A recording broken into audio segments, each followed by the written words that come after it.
Praise lord పిల్లలు, శిష్యులను చెరసాల్లో వేసినప్పుడు వారు ఏ విధంగా విడుదల పొంది మరలా సువార్తను ప్రకటించారు అనే విషయాన్ని ఇప్పుడు మీకు నేను చెప్తాను.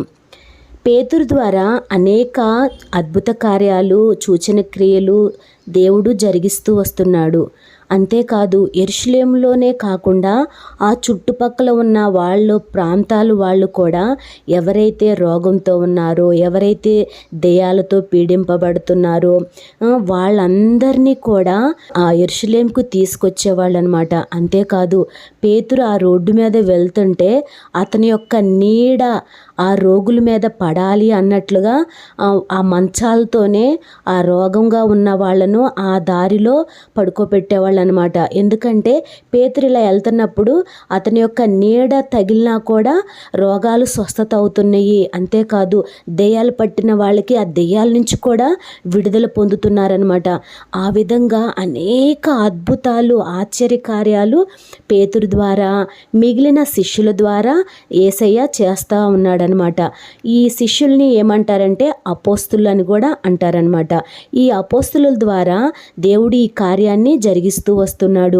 వాళ్ళు కూడా బలంగా దేవుని యొక్క సువార్తను, యేసే దేవుడని అందరికీ ప్రకటిస్తూ వస్తున్నారనమాట. అనేకులు రక్షించబడుతూ ఉన్నారు.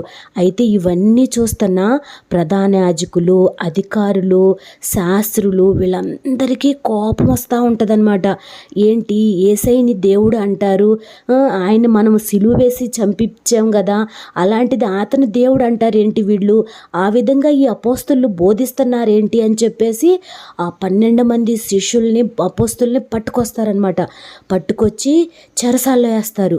చెరసాల్లో వేసి వీళ్ళని ఉదయానికి వీళ్ళతో మాట్లాడాలి, వీళ్ళకి తీర్పు తీర్చి వీళ్ళని అందరినీ చంపేసేసేయాలని చెప్పేసి వాళ్ళందరినీ బంధిస్తారనమాట. 12 మందిని బంధించిన తర్వాత ఆ రాత్రి ప్రభుదూత వచ్చి ఆ శిష్యులందరినీ విడుదలనిస్తాడనమాట.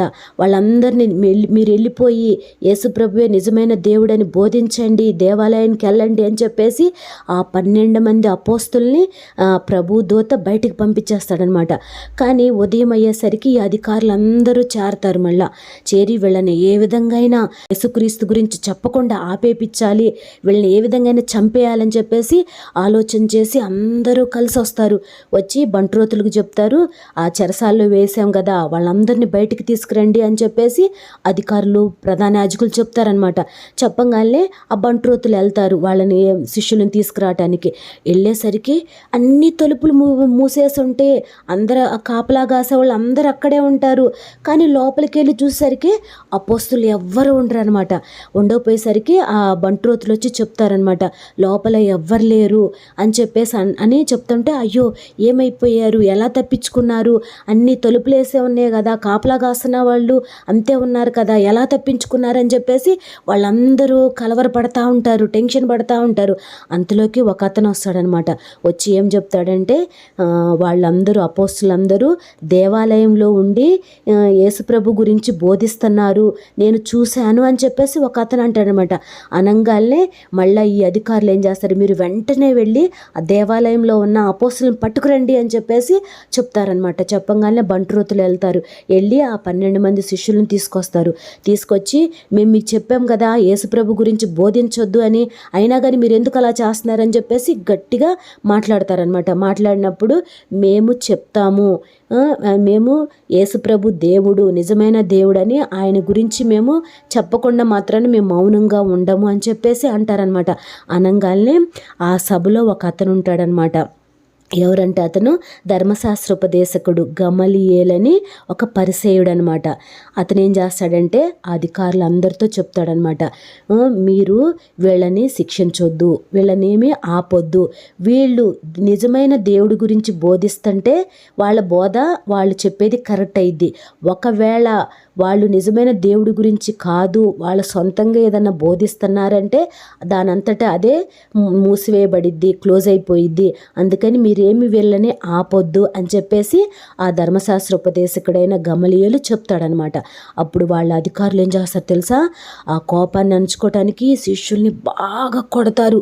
కొట్టి ఇంక మళ్ళీ ఏం చెప్తారు, ఇంక మీరు యేసుక్రీస్తు గురించి బోధించకూడదు, ఆయన దేవుడని చెప్పకూడదు, ఆయన్ని మేము చంపామని మీరు ఎవరికి బోధించకూడదు అని చెప్పేసి వాళ్ళని బెదిరించి పంపిస్తారన్నమాట. అప్పుడు పేతురు శిష్యులు ఏమంటారంటే, మేము యేసు ప్రభు నిజమైన దేవుడని బోధిస్తాము, మేము ఎవ్వరికి భయపడము అని చెప్పేసి వాళ్ళు కొట్టినా కూడా సంతోషంగా అక్కడి నుంచి వెళ్ళిపోతారనమాట.